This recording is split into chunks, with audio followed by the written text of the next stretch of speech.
that public transport protocols would allow for full capacity. Now, for traditional jeepneys, barriers are no longer required. They can also add 5 extra passengers to their current 50% capacity to meet the 70% requirement. For example, if the jeepney can seat up to 24 passengers, their previous capacity is at 12, they can now carry 17. A handful of passengers will also be allowed to stand inside modern jeepneys. Some passengers will be allowed to stand inside buses, but these will be limited to those that have a 3x2 seating configuration.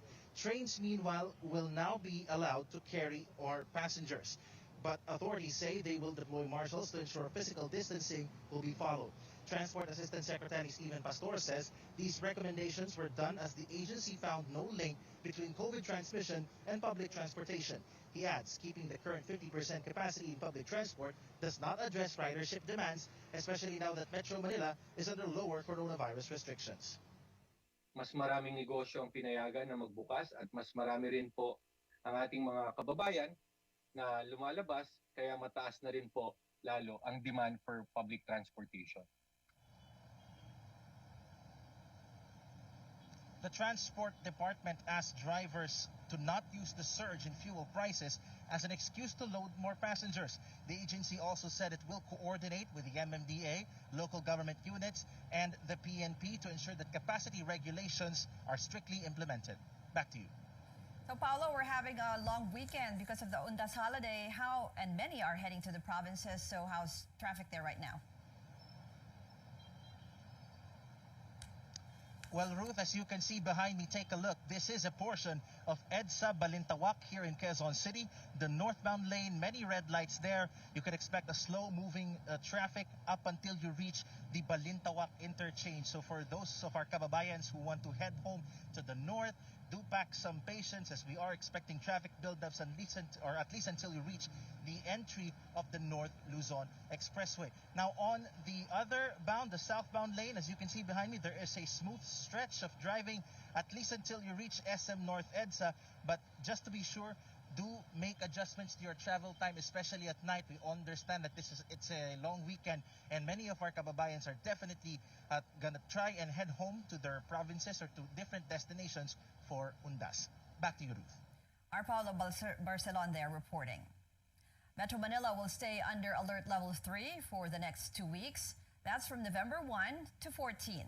Although health experts noted improvements in the COVID-19 situation in NCR, the Interagency Task Force says it wanted to ease restrictions gradually to prevent infection spikes. Siyempre po, habang nagtataas tayo ng unang-una transportasyon, up to 70% of capacity, tataas po ang mobility. So inaasahan po natin that with increased mobility, posible rin po na tumaas ang mga kaso ng COVID. No? So sabihin na lang po natin na inuunti-unti natin yung pagbaba ng alert level system nang sa ganun hindi naman biglang sumipa muli ang numero ng mga kaso ng COVID. Based on the Health Department's assessment, Metro Manila remains under moderate risk category at alert level 3.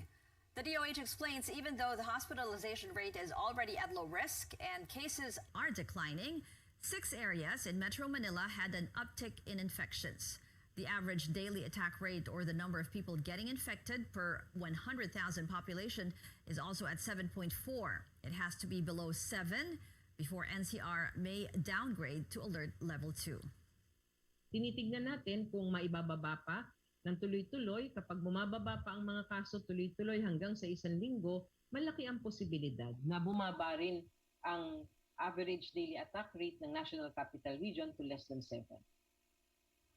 The agency also sees a downward trend in most parts of the country and has already asked local governments nationwide to prepare for possible shift to a lower alert level.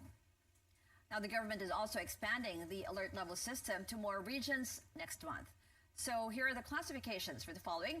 Aurora, Bacolod City, Negros Oriental, and Davao Occidental will be under the strictest form of lockdown from November 1 to 14. Aside from Metro Manila, the IATF also retains Cavite, Laguna, Rizal, Iloilo City, Siquijor, Davao City, and Davao del Norte under alert level 3. New to the system are Baguio City, Bataan, Lanao del Norte, all under alert level 3 as well. 29 other areas have been placed on alert level 2. These include Angeles City, Bulacan, Nueva Ecija, Olongapo City, Pampanga, Tarlac, and Batangas.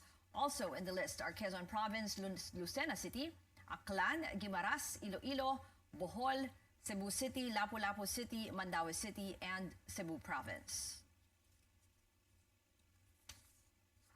For areas not included in the alert level system, community quarantine classifications will still apply. Mountain Province, Catanduanes, and Zamboanga City will be under Modified Enhanced Community Quarantine, or MECQ, from November 1 to 15. You can see now on your screens the other classifications for the rest of the country.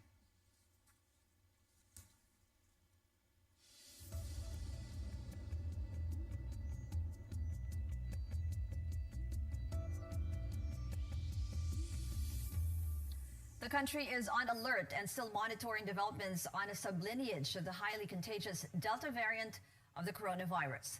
The health department did not give any recommendations yet on additional restrictions for travelers from areas where the sublineage was detected.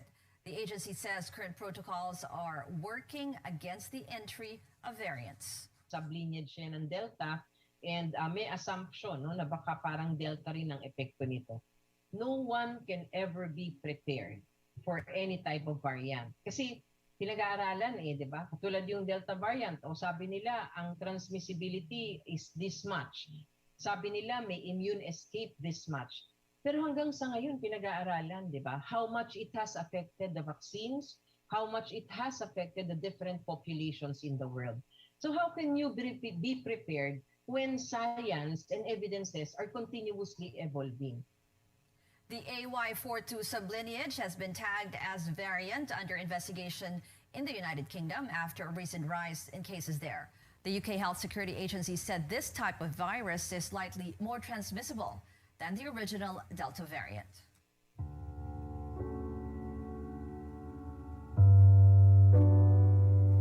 With the temporary closure of cemeteries and columbariums nationwide, the church tells the faithful to find creative ways to remember the dead this Undas. David Santos tells us how virtual platforms are helping Filipinos observe the tradition. For cemetery cleaner Rodel de Guzman, the pandemic is also killing his business even during Undas. From an average of 20 clients a day, he's now down to at least 3, and some transactions are done online. Bibidyo call ka nila para makita nila yung punti nila, para makita po naman po nila na inayos nyo. With cemeteries closed for the long Undas break, some offer virtual visits. This Mandaluyong Catholic Church, for example, can take pictures of graves and tombs and send it to the families of the dead free of charge. Requests can be coursed through their Facebook page. On November 1st, the church will live stream the blessing of the graves. Actually, ginawa namin yung Facebook page namin to address yung mga matatanda na hindi pwede lumabas, yung nasa abroad nag-aalala kanilang patay. Lalo sa ngayon na mag-undergo kami ng renovation, marami na alarm. For those missing traditional family reunions in cemeteries, a Jesuit priest suggests, why not do it online? On his FB page, Father J. Boy Gonzalez lists down ideas for a virtual get-together to remember the dead. Who we are today is a contribution of their life to us. With the unprecedented number of deaths in this pandemic, mostly due to COVID-19, community prayers and remembrance services, even online, can somehow help ease the pain of losing a loved one. Nakakatulong talaga na sabay-sabay kayo nag-mourn o sabay-sabay kayo nag-aalala na yumao, sabay-sabay kayo nagdadasal. Kasi that's a healing process. It's a process towards acceptance. The Archdiocesan Liturgical Commission has released the Family Prayer for the Faithful Departed, a special Undas prayer for those staying at home. The faithful can also submit names of the dead to churches to be read out during Masses for the entire month of November. They are also encouraged to attend Undas Masses, whether in person or online. David Santos, CNN Philippines. When Newsnight returns, we take you to Manila to check on the voter registration for the 2022 elections. And another busy day for presidential aspirants as they make their rounds in the provinces. Keep it here on CNN Philippines.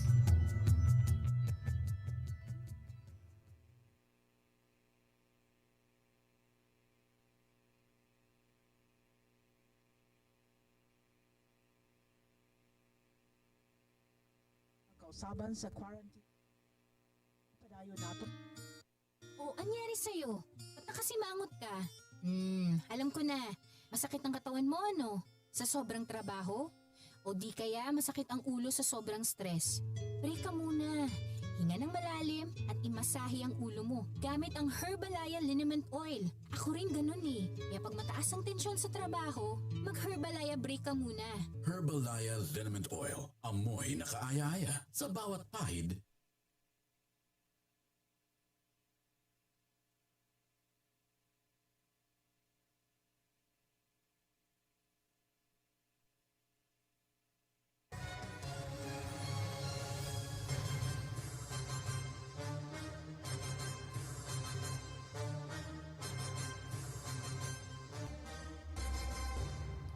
Welcome back to CNN Philippines. More people trooped to voter registration sites on the eve of the deadline. Let's now check the situation on the ground. Chrissy Dimatulak joins us live. Chrissy, how's the crowd at this hour? Yes, Ruth, as you can see behind me, only a few people are waiting in line to register and vote for next year's elections. The line was long earlier in the day as people tried to beat the deadline tomorrow, and because of health protocols, some were not accommodated. And this is what they have to say. It is not Nora's first attempt to line up for the voter registration in one of Comelec's satellite registration offices, which are now in malls for the comfort of those eager to be registered. However, Nora was unable to secure a slot for registration. Yung nasa page po ng Comelec is 8 o'clock yung start ng pila. So ngayon, di po ba ma'am, kasi pang 4 times na po namin bumalik dito eh.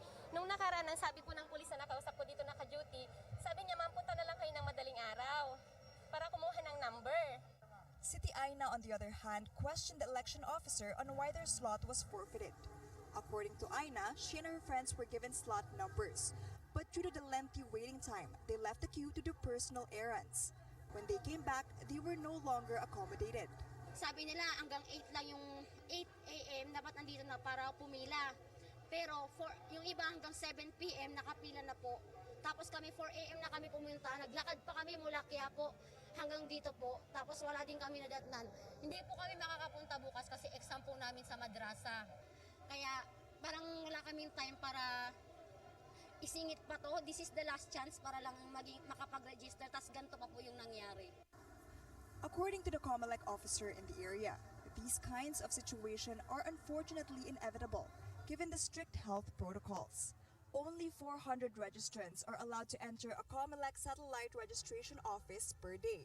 Senior citizens and people with comorbidities are being prioritized. Sa ngayong araw po, nag-issue po kami ng 400 slots po sa mga applicants natin. Wala po kaming appointment ngayon. Kinancel po lahat namin appointment para po maibigyan daan po lahat. Yung 400 po na slots po. Yun sa 400 slots po, hindi po kaya kasama po dyan yung mga priority lanes po natin. Pati po yung mga PWD, senior citizen, buntis, hindi po kasama sa mga nabigyan ng number po yun. As they come po yung mga senior natin, dire-diretso po yun. The officer added they have received more than 5,000 applications since the registration began.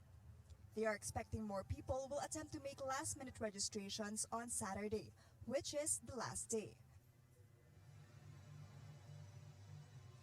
Ruth, Comelec spokesperson James Jimenez says field offices have yet to submit their assessment on registration turnout. For those who still want to register, can check the Facebook pages of local Comelec offices to see which establishments can still accommodate applications on the last day. Back to you, Ruth. Chrissy Dimatulak there reporting. President Duterte has signed into a law a measure postponing the first regular elections of the Bangsamoro Autonomous Region in Muslim Mindanao, or BARM. The regional polls will be moved from 2022 to 2025. In 2018, President Duterte signed the Bangsamoro Organic Law, which abolished the Autonomous Region in Muslim Mindanao, or ARMM.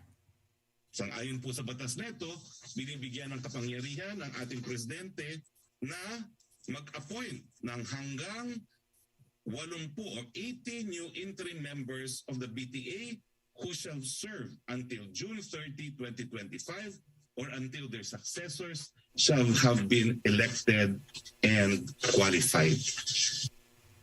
The creation of the BARM raised hopes the Bangsamoro will have a chance at genuine self-governance that it has been fighting for decades. 2022 hopefuls weigh in on drug tests for candidates. Senatorial aspirant Rafi Tulfo earlier made the proposal to COMELEC. The tandem of Senators Ping Lacson and Tito Soto have no problem with this, offering to be the first to get tested. Lacson adds tests should be conducted randomly. Vice President Leni Robredo also agrees with the proposal, saying she is ready to be tested anytime. For Manila Mayor Isko Moreno and Senator Bato de la Rosa, the drug test is a must. De la Rosa's running mate, Senator Bongo, adds this will show voters if aspirants are fit for public service. Labor leader Leody de Guzman agrees the drug problem should be tackled, but through different means. Pero yung approach ay hindi yung dapat katulad ng ginawa ni Pangulong Duterte. Dapat yan ay approach at kilalanin bilang health problem at hindi bilang parang mga kriminal na pinagpapatay. Robredo also reveals how she will combat illegal drugs as well as her other plans if she wins the presidency next year. Will her approach be as bloody as the Duterte administration's? Our senior correspondent Anjo Alimario has the story. The war on drugs was a centerpiece of the Duterte administration, a bloody war that left thousands dead. The International Criminal Court is now looking into these killings in an attempt to make government officials accountable for alleged crimes against humanity. Will presidential aspirant Vice President Leni Robredo continue the campaign? Ganon katindi pero sa ibang paraan. Citing her short stint as co-chair of the Interagency Committee on Anti-Illegal Drugs, Robredo says she doesn't believe in heavy enforcement. She'd rather have the Dangerous Drugs Board chair leading the agency. Ang paniniwala ko, pag DDB yung umupo na chair, ang plano niya hindi lang patay-patay-patay. Ang plano niya talagang very comprehensive, heavy on prevention, heavy on rehabilitation. Robredo says she will also continue the administration's Build, Build, Build program and would push for projects that will directly impact those who need them the most. Yung sa akin, dapat yung infrastructure natin, magsuspur siya ng rural development. Kasi masyadong concentrated sa Metro Manila yung development. Kailangan ilabas siya, pero hindi siya mailalabas kung hindi natin hinanda yung mga different provinces across the country. On high electricity rates, Robredo says all stakeholders should meet and talk, from power generators to distributors, while taking environmental concerns into consideration. Bicol is often visited by typhoons, and Robredo wants to invest in disaster-proofing rather than being reactive. Marami kasing disaster-proofing na hindi magagawa on a per municipality basis. Maraming disaster-proofing na magagawa lang kung ang mag-uusap yung lahat na affected. If she makes it, Robredo is ready to give a big role to whoever will win as vice president and prevent the experience that she had gone through. After all, she says, she's ready to be a healing leader. In Sorsogon, Anjo Alimario, CNN Philippines.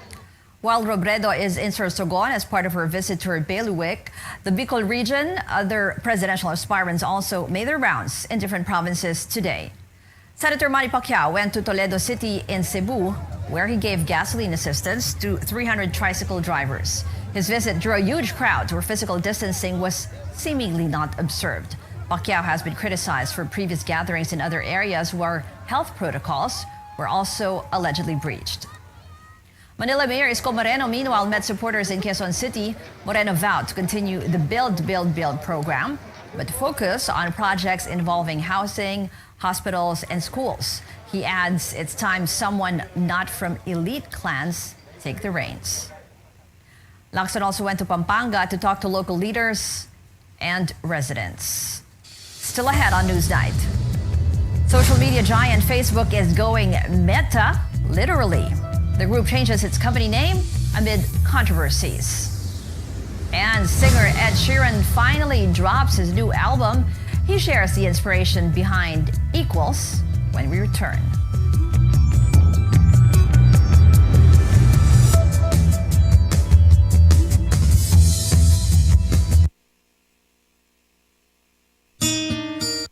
Oh, anyari sa'yo? Ba't nakasimangot ka? Alam ko na. Masakit ang katawan mo, ano? Sa sobrang trabaho? O di kaya masakit ang ulo sa sobrang stress? Break ka muna. Hinga ng malalim at imasahe ang ulo mo gamit ang Herbalaya Liniment Oil. Ako rin ganun eh. Kaya pag mataas ang tensyon sa trabaho, mag-Herbalaya break ka muna. Herbalaya Liniment Oil. Amoy na kaaya-aya sa bawat pahid.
Welcome back. It's do or die for the Magnolia Hotshots as they face off against the TNT Tropang Giga in Bacolor, Pampanga. Game 5 of the best-of-7 series for the PBA Finals is off to an exciting start. TNT is currently leading at 17-12. If Magnolia manages to snag a victory tonight, the games continue. Otherwise, TNT takes home the title. They hold a commanding lead of 3 game wins to 1 loss. The tech company behind Facebook and Instagram is taking on a new name, Meta. CEO Mark Zuckerberg announced the corporate label will no longer be Facebook, but the social media platform's name stays. Zuckerberg said the new title was inspired by the Greek word meta, meaning beyond, to symbolize that there is always more to build. It is time for us to adopt a new company brand to encompass everything that we do. To reflect who we are and what we hope to build, I am proud to announce that starting today, our company is now Meta. Our mission remains the same. It's still about bringing people together. Our apps and their brands, they're not changing either. And we are still the company that designs technology around people. The change comes after multiple controversies about the company surfaced. A former Facebook product manager testified they were amplifying harmful content on the site and putting profit over user safety. And in music, the equation is practically complete. Ed Sheeran has released Equals. His comeback album, like previous ones called Plus, Multiply, and Divide, was also named after a mathematical symbol. But it took a while to solve this math problem. The Grammy-winning singer told CNN Philippines that the album remained a work in progress for a long time.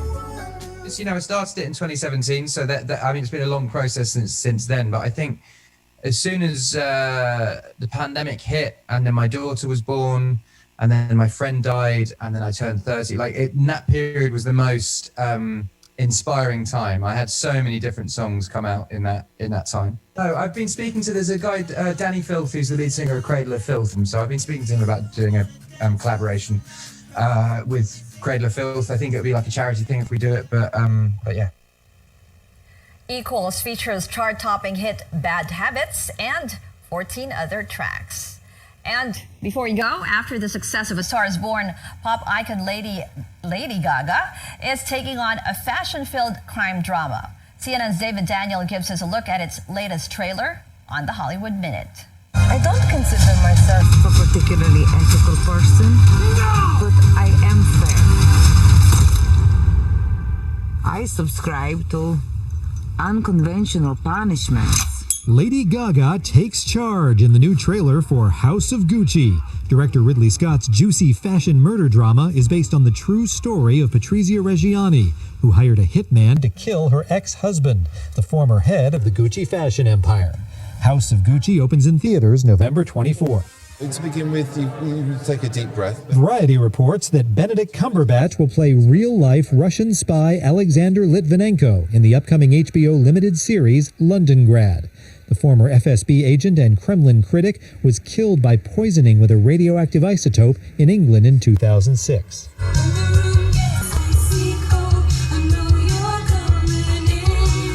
Here's a song you can really sink your teeth into this Halloween. Kesha's mom, P.B. Siebert, who's written songs for some of music's top names, is releasing her haunting early 80s tune Vampire for the first time.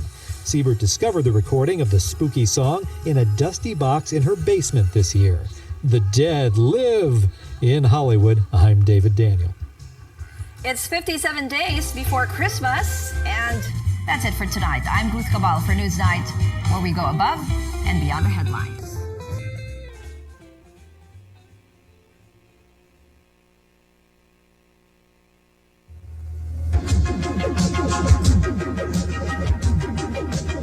RPN, Radio Philippines Network Incorporated, DXKO.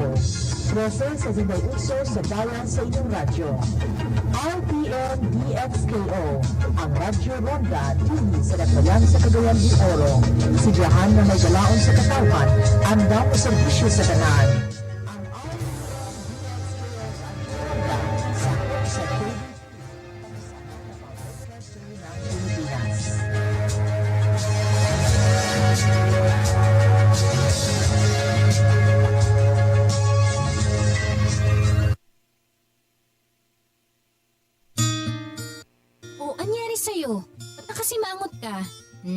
Alam ko na, masakit ang katawan mo, ano? Sa sobrang trabaho? O di kaya masakit ang ulo sa sobrang stress? Break ka muna. Hinga ng malalim at imasahe ang ulo mo gamit ang Herbalaya Liniment Oil.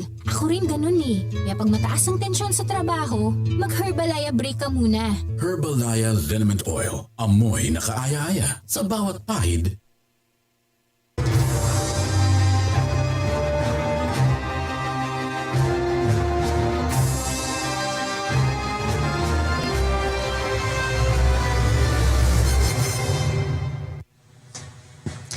Ngayong isa-isa nang nagsusulputan ang mga kakandidato sa 2022 elections, panahon na para kilalanin ang mga pagpipilian ng mga botante.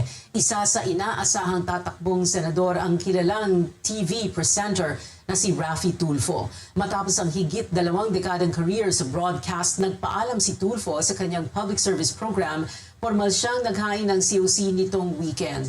Matatandaang nanguna si Tulfo sa pinakabagong senatorial survey ng Pulse Asia. Noong Hunyo, nasa pang-4 siya sa ranking ng senatorial preferences, kasunod ni na Senator Pacquiao, Mayor Isko at Mayor Inday Sara. Pero sa kasunod na Pulse Asia survey nitong Setyembre, naungusan na ni Tulfo ang ibang tinitingnang posibleng kakandidato. At kaugnay niyan, makakapanayam natin ngayon. First time niya dito sa CNN Philippines, si senatorial aspirant Raffy Tulfo. Good evening.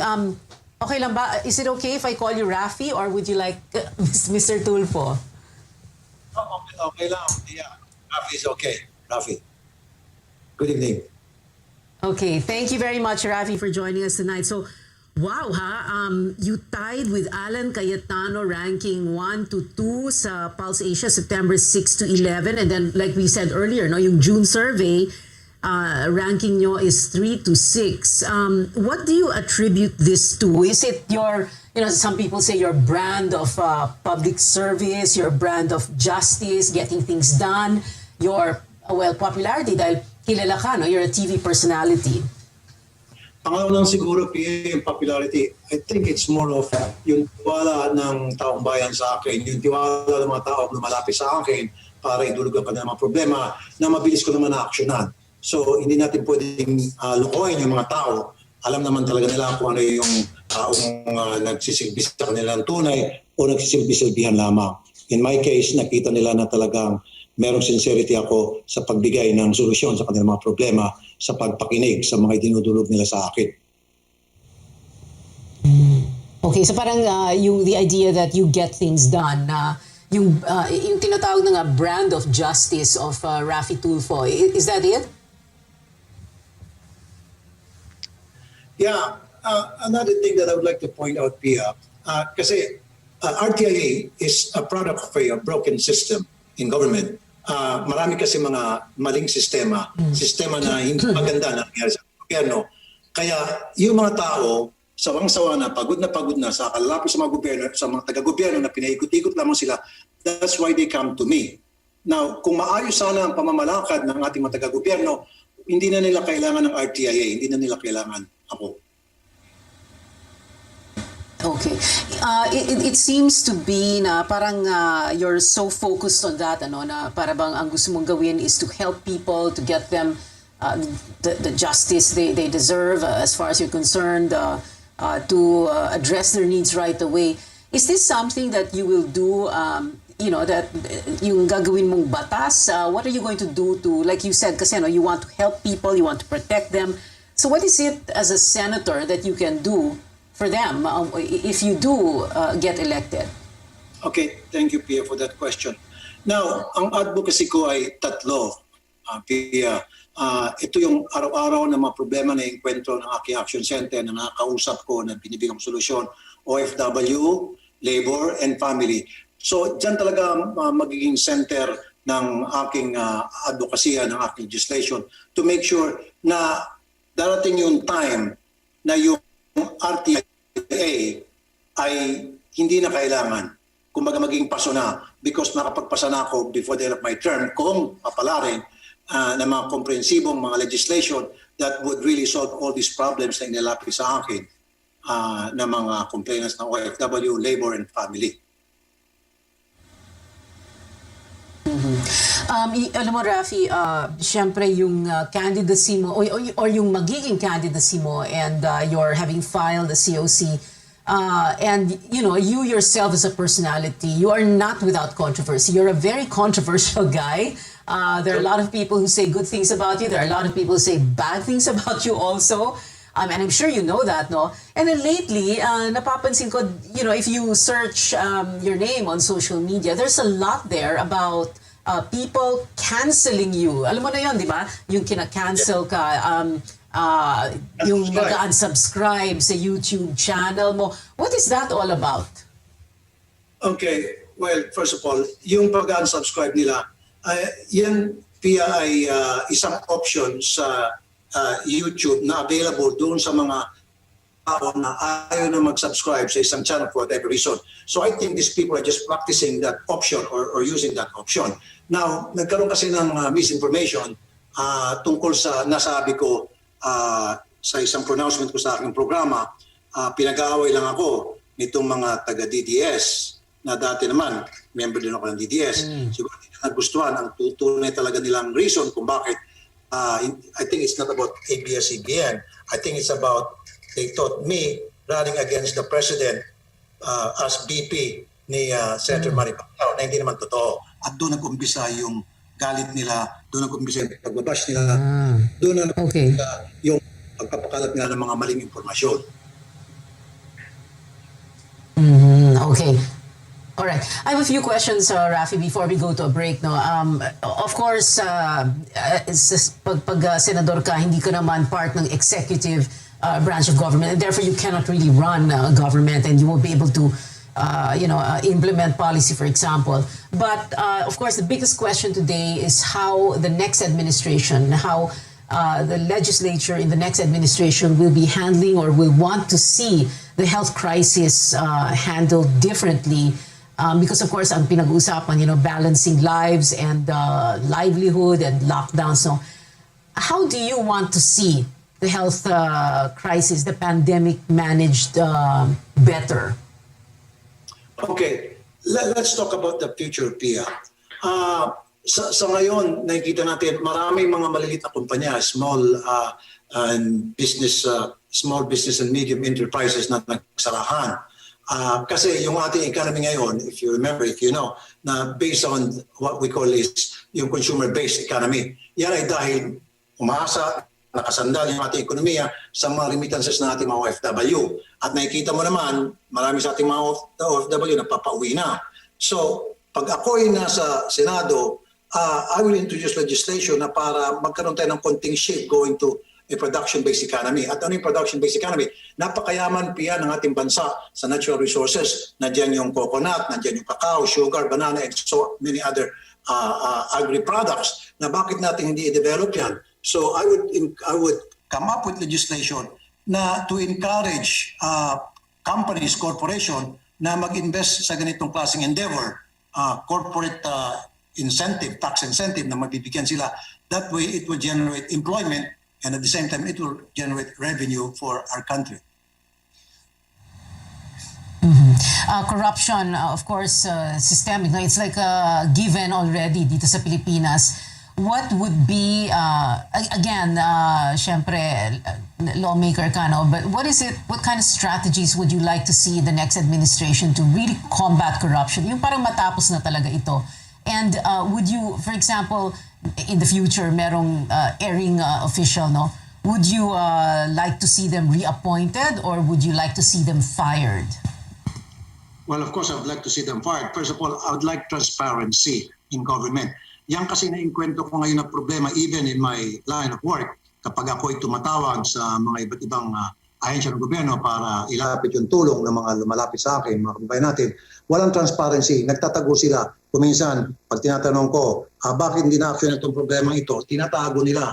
Ayaw niyan sabihin kasi sinasabi nila kailangan pa sabihin sa mas nakakataas. Yung pala, yung mas nakakataas, may utos sa kanila na magsalita dahil may nangyari ng kabalastugan. So when I get there sa Senate, then I will introduce legislation na magkaroon ng transparency in government, more transparency. Can you specify exactly how that's going to happen? Like what kind of a bill would allow more transparency in government? Sa ngayon kasi, halimbawa, meron tinatawag na privacy data law na hindi ka pwedeng manghimasok sa mga pamamalakad o ginagawa ng mga taga-gobyerno because they will always say that to you na bawal yan. Hindi naman sinasabi sa batas. Example, SALN. Ngayon, isang may usapin yan na hindi pwedeng ilabas yung SALN, sa President, Vice President, at kung sino-sino pang matataas na opisyal sa ating gobyerno. At mismo yung ombudsman nagsabi niya na bawal. Bakit bawal? Pag inanungkulan ka sa gobyerno, dapat ready ka na i-open ang iyong salin, i-open ang iyong kayamanan. Nung pumasok ka, dapat ito yung pera ko. Ngayon, nasa palagitnaan ng pagservisyo ko, ito pa yung pera ko, paglabas ko, ito pa yung pera ko. Na kapag pasok mo, ito yung pera mo, paglabas mo, ang laki ng pera mo, then there's something wrong. So dapat there's transparency. Dapat yung salin ng kahit sino man, mula presidente hanggang sa pinakamababang ranggo ng elected officials sa gobyerno, dapat ilantad yan sa publiko. Dapat nakikita ng publiko yung kayamanan ng mga taga-gobyerno. Alright, well, nasagot mo na yung isang yes or no question natin, Ma'am Hencot. But we have other questions for you. Raffy Tulfo, please stand by. Like I said, marami pa kaming pag-uusapan ni Senatorial Aspirant Raffy Tulfo. Abangan yan dito lang sa news.ph. We'll be right back.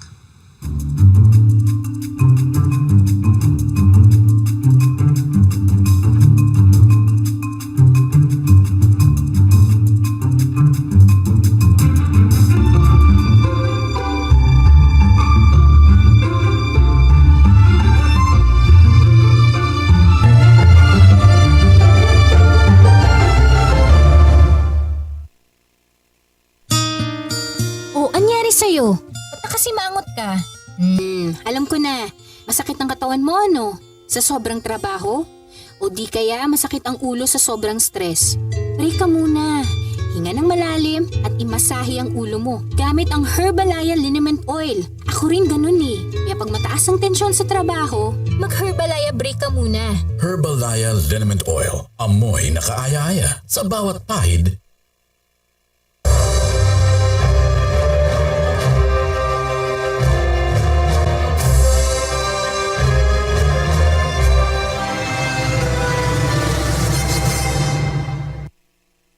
News.ph sa CNN Philippines. Kasama pa rin natin ang batikang broadcaster at senatorial aspirant, the very controversial Raffy Tulfo. I was about to say Erwin. Yung kapatid niya kasi naging co-anchor ko for a long time. But anyway, Raffy, before we go to the yes or no questions, just one last question. Yung yes or no pala mamaya, yes or no lang, you cannot explain. So syempre, one of the most controversial programs of the Duterte administration itong drug war, no, the anti-drug war.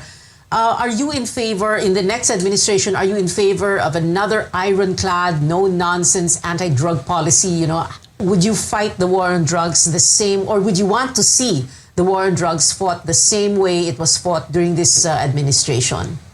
No. No. Yes. What was that? No? Yes, no.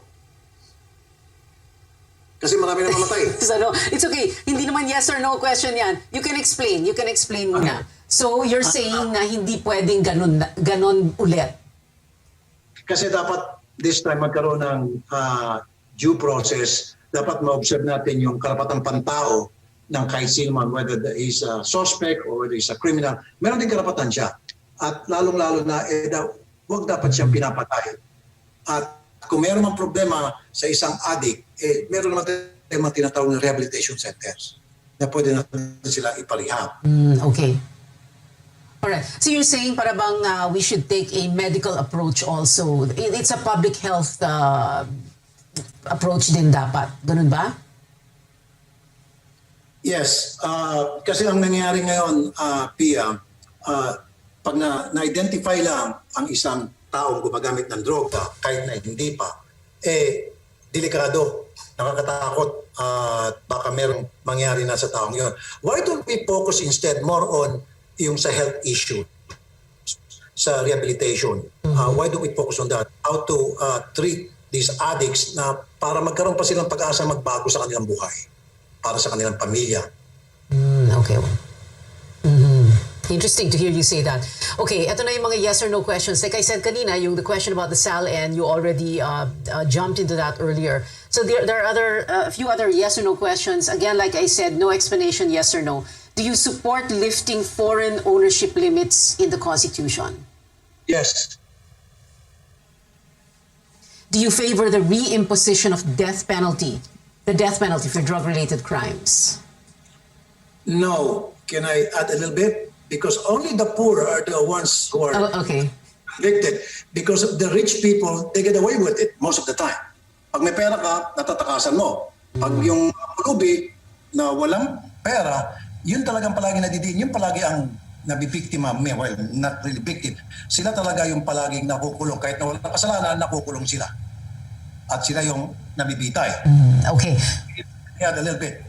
Alright. Meron and even in abroad, marami sa mga nasa death row at yung iba na sentensya na bitay na later malaman-laman na inosente pala sila. Yan, Amerika yan na with all the technologies that they have and the kind of investigation that they have, still nakakalusot pa rin doon sa butas ng justice system nila na nakukunbik ang isang inosente at nalalagay sa death row. Just imagine dito sa Pilipinas, country tayo, we're way behind when it comes to investigative system. So just think about that. Ruby palagi ang nakukulong. Yung mga yaman nakakalusot. Well, yeah, that's true. No, we have a lot of yung tinatawag na wrongful convictions also. This next question, although, President Duterte has said he's not running for VP, but, well, we never know yet. But the question is, again, yes or no lang ang sagot. Should a sitting president be allowed to run for vice president in the next election? Yes or no? Yes. Yes, okay. Yes. Do you favor resuming peace talks with communist rebels? Yes or no? Yes. Should the country be more aggressive in protecting its maritime interests in the West Philippine Sea? Yes or no? Yes. Yes. Okay. And my final question before I let you go, Rafi, and then before you give us some final words, no. You have a party list group, yung ACT-CIS party list group. Your wife is one of the nominees, and together with Eric Yap, right? So tatakbo ulit syempre ang ACT-CIS, and then if you do get into the Senate, it's like para bang marami kayo, kumbaga, no, in elective office. What do you think of? Siyempre maraming batikos pag ganoon. Senador, sa isang pamilya may senador, may congressman, may mayor, may party list, ganun. What do you think of all of that?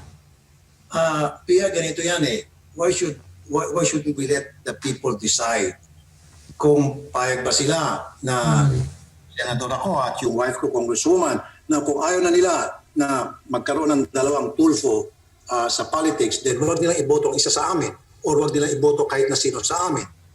Now, if they think na magiging capable kami, magawa namin yung aming trabaho na maayos para sa kabuti ng ating bayan at mamamayan, then vote for us. Ganun lang yun. Kailangan yung taong bayan ang mag-decide.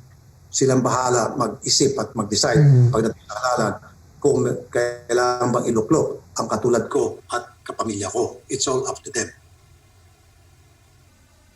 Okay, and for my final question for you, Rafi. So right now, like we said when we started, so ranking 1 to 2 kas survey, but this is the September survey. No, there's like how many months to go before the elections, so we don't really know how things will go. No, if you will still be within the top 12, hindi naman natin talaga alam, ano. What do you think? How are you going to feel if, for example, by some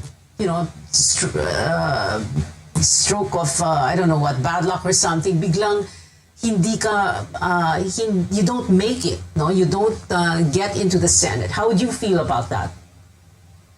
Okay lang sa akin. So ibig sabihin, ayaw ako ng mga botante. Ba't ko pagpipilitan ang sarili ko kung ayaw nila sa akin? So, no hard feelings. Okay. Maraming salamat sa iyong oras. Rafi Tulfo, senatorial aspirant. Independent pala, no? Independent. Thank you very much for being with us tonight, Rafi. Thank you for having me. Susunod sa News.ph, Coronation Night sa Miss World Philippines 2021 na puno ng kontrobersiya. Ang buong kwento dito lang sa CNN Philippines.